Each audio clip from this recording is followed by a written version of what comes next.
Hi, Dana. Well, thank you very much.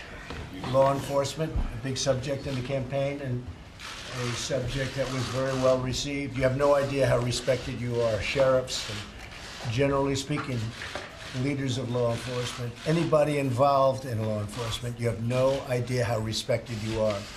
You don't get the honest facts from the press, but you don't know how respected you are. So I just want to say that up front. I'm honored to welcome the National Sheriff's Association.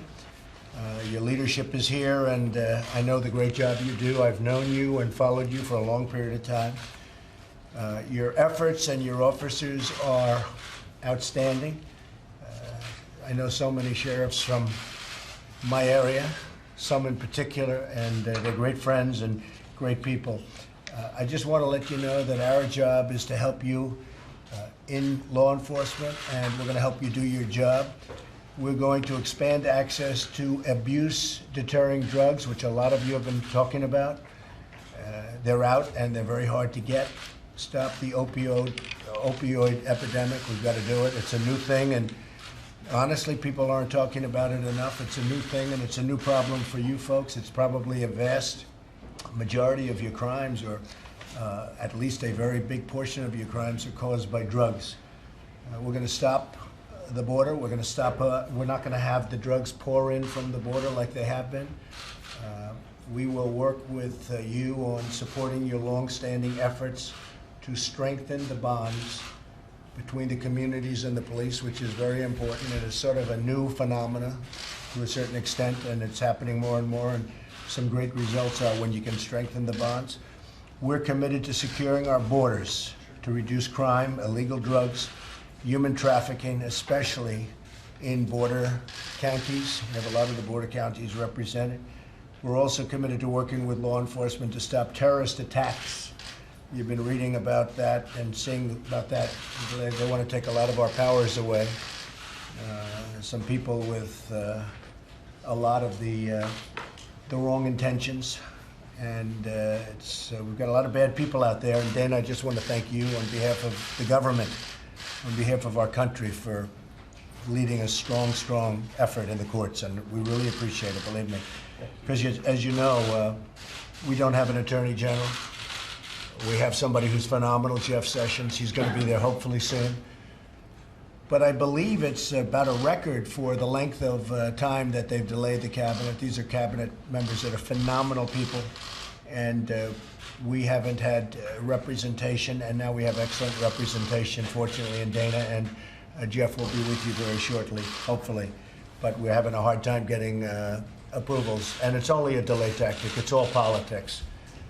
One person came up to me, a senator, Democratic senator, came up to me the other day and said, Jeff Sessions is a fantastic man. He's fabulous. He's a friend of mine. He's a great man and a great talent, and we're lucky to have him. I said, oh, great. I guess that means you're voting for him. No, I won't be doing that. He said, politics doesn't allow me to do that. I thought it was a disgrace. If the press talks loud and hard enough, I'll have to tell you who said that to me. You don't want to hear who said that.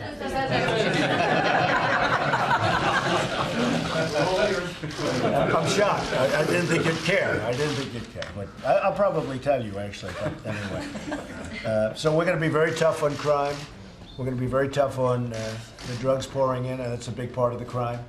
We're going to be very strong at the border. We have no choice, and we're going to be building a wall. We're starting very soon. General Kelly will be working with a lot of you, and he's fantastic. He was one got approved very quickly, along with General Mattis. He's very outstanding, and I very much appreciate that you're here today. And Sheriff, I really thank you for leading the effort. Your reputation's fantastic, and it's a great honor to know you. Thank you. Thank you. Maybe we can go around. We'll let the press stay for a little while, unless you'd rather leave. Would the press rather stay? You know, just so you understand, it's a new phenomenon. You're on live television all over the world right now, so don't get nervous when you speak, okay? But I don't think these things have ever taken place before, but you are on live television, so if you don't want to say anything, you don't have to. But if you do, I think it's a good thing to say. So maybe we'll just go around the room. Well, Mr. President, thank you so much for having us here.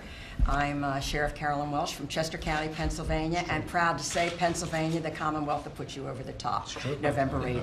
Very proud of that. We don't stop bragging about that. You were great support. Thank you. And I just want to thank you for, during the campaign and since the campaign, being such a strong, courageous supporter of law enforcement. On the federal level with the Border Patrol, on the state level, in the counties, municipalities, boroughs, and particularly with the elected sheriff of the counties. Because we are the sheriff, we are the people's representative, and we are elected by the people, and we greatly appreciate your strong and continued support. Thank you, Carolyn. There's a new sheriff in town. That's right. I hear there's so much data. They always use, there's a new sheriff in town. So anyway. Sheriff Harold Evanson, Rockwall County, Texas. We appreciate your support very much. Our county's probably about 85% Republican. Right. So it was pretty easy for you They were in our very county. nice. I agree. They were very nice. Being in a border state, I have been to the border in Texas any number of times, been to the border in Arizona. I clearly understand the problem we have. And previously, when we go to the border and hear what the ranchers and sheriffs have to say, those border sheriffs and border ranchers, it was 180 degrees from what we heard from the previous administration.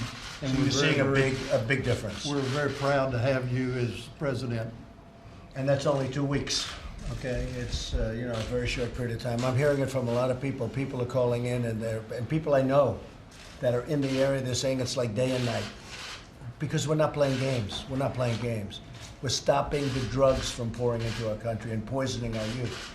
So thank you very much. I appreciate it. Mr. President, I'm Jonathan Thompson. I'm the Executive Director and CEO of the National Sheriff's Association. Let me tell you the difference of 6 months. I sat in this room, in this chair, and I was pleading, I was begging for help.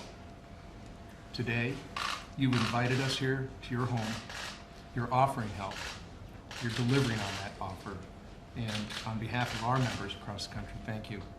Thank you very much. It's so nice. I appreciate that. You bet.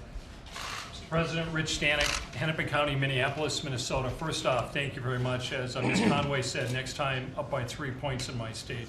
Okay. Put it over the top. Boy, we Secondly, almost won your state. You know, we weren't supposed to do very well in your state, and we lost by 1 point. I say if I went there one more visit, we would have won. We would have won Minnesota, but it was very close. Thank you. Many of us have you back, Mr. President. Thank you. And I just want to say that, you know, you hit on 2 topics that are near and dear to my heart. The first is opioids, right? Right. I had 144 people that died last year as a result of opioid overdose. 31% increase over the year before. We need help. 80+% of those drugs come from south of the border. Everybody knows it. I know you will do something about that. I will. It's already being done. Believe me, it's a big, big difference, and we will do that. And you do have a big problem. And you have a big problem with the refugees pouring in, don't you? Yes, we do, sir. And all we're asking is what you're doing, which is let the courts decide, do what we've been doing. The rule of law is strong, and the proper vetting of individuals is really important to us. Well, you know, the vetting is much, much tougher now, and we need this court case. It would be very helpful to keeping the wrong people out of our country. You understand that better than anybody. So I do, I sir. think we're going to have some good results. It may take a little while. And, you know, this is a very dangerous period of time because while everybody's talking and dealing, a lot of bad people are thinking about, hey, let's go in right now.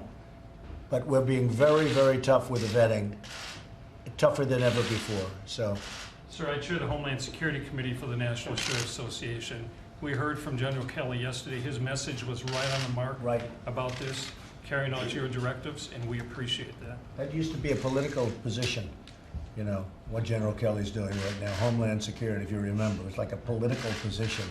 Not anymore. Now it's, in my opinion, one of my truly most important positions. So he's doing a great job. Thank you very much, Sheriff. Thank you, sir. Yes, sir. Mr. President, thank you. It's such an honor to be here. I'm Danny Glick, Sheriff, Laramie County, Wyoming. You know, there's so many issues that you'll hear going around this table. One of the ones that probably people don't realize is EPA decisions that have affected our coal industry, our oil industry in the West. But beyond that, it increases the number of people that are jobless and thus increases our crime statistics. And it's starting to overwhelm us. We're very small out there for the most part, and we don't have the numbers of deputies, officers in law enforcement that can sometimes keep up with this. I appreciate what you've done and what you're planning in the future. I think it was very well publicized, and I just appreciate being here today. Thank you, Sheriff. And I will tell you that the EPA, you're right. I call it, it's clogged the bloodstream of our country. People can't do anything. People are looking to get approvals for factories